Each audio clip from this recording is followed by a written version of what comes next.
जी, good morning. अगर सो रहे हैं तो जग जाइए, और अगर जगे हुए हैं तो चलिए आज के दिन को स्पेशल बनाते हैं। किसके लाइफ में क्या चल रहा है बात कोई नहीं जानता, किसके दिल में किस बात का दुख है ये भी हर किसी को नहीं पता होता।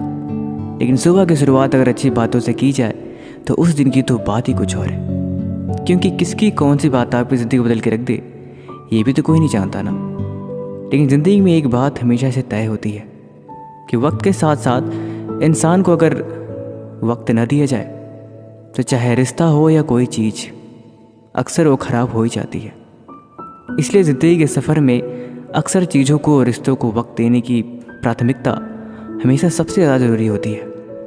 लेकिन आजकल के सफ़र में चलते चलते हम कहाँ गुम हो जाते हैं कि ये बात हमें दिमाग में नहीं आती। आज की कहानी बहुत ही स्पेशल होने वाली है, इसीलिए कहानी उम्मीद है आपकी ज़िंदगी में एक बेहतरीन बदलाव ज़रूर लाएगी। सोहन एक छोटा सा बच्चा था, करीब 6 साल का। उसके घर में उसकी माँ और एक पिताजी रहते थे। उसे अक्सर याद था कि पिछले काफ़ी महीनों से वो अपने पिताजी से ढंग से बात तक नहीं कर पाया था, क्योंकि उसके पिताजी एक बहुत बड़े बिजनेसमैन थे और बिजनेस की वजह से काफ़ी बिजी रहते थे। बहुत ही कम वक्त हो पाता था कि वो अपने बच्चे और अपनी फैमिली के साथ बैठा करते थे। लेकिन खैर, उनकी भी जिम्मेदारियाँ थीं। सोहन को हमेशा ये लगता था कि उसके पापा शायद उसे प्यार नहीं करते, उनके लिए हम लोग ज़रूरी है ही नहीं। लेकिन एक दिन की बात है, काफ़ी महीने बीतने के बाद एक दिन सोहन के पापा थोड़ा जल्दी घर आए तो उसने बोला, पापा प्लीज़ आप मेरे साथ सो जाओ ना, मुझे ढेर सारी कहानियाँ सुनाना, मैं चाहता हूँ कि आप आज मेरे साथ ही सोए। सोहन के पापा बोले, ठीक है ज़रूर, क्यों नहीं। काफ़ी देर तक दोनों में बातें हुई। वो अपने पापा के सीने पर सरक के सोया था। लगभग काफ़ी देर से दोनों बातें कर रहे थे, वो भी सोच रहे थे। तब तक बीच में उनका फ़ोन आ जाता है। फ़ोन आने के बाद सोहन फिर से गुस्सा हो जाता है और फिर बोलता है, पापा मुझे नींद आ रही है, मुझे सोने दो। उसके पापा बोलते हैं, ठीक है तुम सो जाओ। वो बोलता है, आप प्लीज़ थोड़ा साइड हो जाइए, क्योंकि सोने से पहले मैं हमेशा भगवान से प्रार्थना करता हूँ।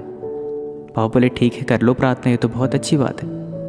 सोहन चुपचाप बेड पे बैठ के अपने घुटनों के बगल टिक के हाथ जोड़ के भगवान से प्रार्थना करने लगा कि हे भगवान, मुझे भी अपने पापा जैसे एक ईमानदार, एक सच्चा नागरिक बनाना, ताकि मैं भी अपनी जिम्मेदारियों को अच्छे से निभा पाऊँ, और हो सके मुझे उनसे भी ज़्यादा कहीं ईमानदार और एक अच्छा नागरिक जरूर बनाना, और मेरी प्राणों की हमेशा रक्षा करना और हमेशा मुझे खुश रखना। इतना कह के वो सो गया।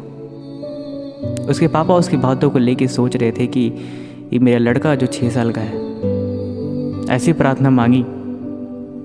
उनकी आंखों में थोड़े आंसू आ गए, वजह नहीं पता थे, लेकिन फिर भी उसके सोने के बाद बेड पे उन्होंने भी वैसे ही अपने घुटने के बगल टेक के प्रार्थना करके भगवान से एक विश मांगी कि मेरे बच्चे ने जो भी बोला है मुझे ठीक वैसा ही ईमानदार, एक सच्चा नागरिक बनाना ईश्वर।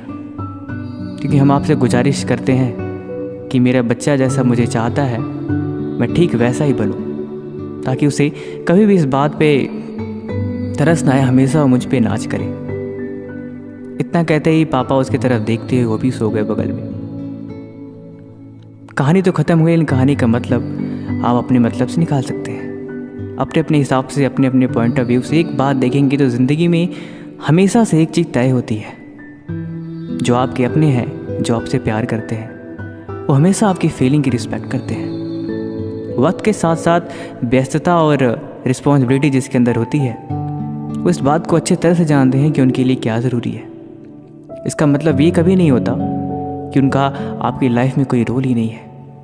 जहाँ तक रही बात समझने वाले की और बात को समझने और समझाने की, तो इस बात को अच्छे तरह से जानते हैं कि ज़िंदगी में असल में ज़रूरी क्या है। वो आपकी फीलिंग के साथ कभी खिलवाड़ नहीं करते।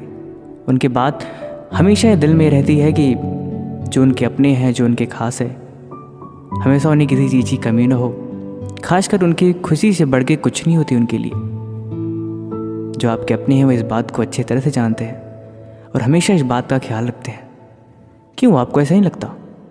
आप गौर करके डीपली इस बात में सोचेंगे तो बात आपको अच्छी तरह समझ में आ जाएगी कि जिम्मेदारियों के बोझ में चलते हुए इंसान के पास असल में कितनी सारी जिम्मेदारियां होती हैं।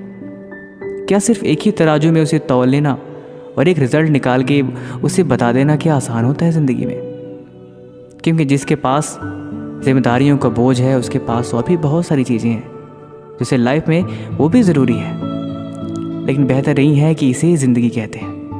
वक्त की पाबंदियों और समय के साथ चलते रहना और हर हाल में हर चीज़ को सही करते रहना, शायद यही एक सफल इंसान की निशानी होती है।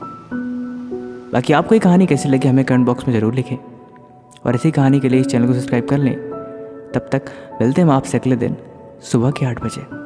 Thank you so much. Have a nice day.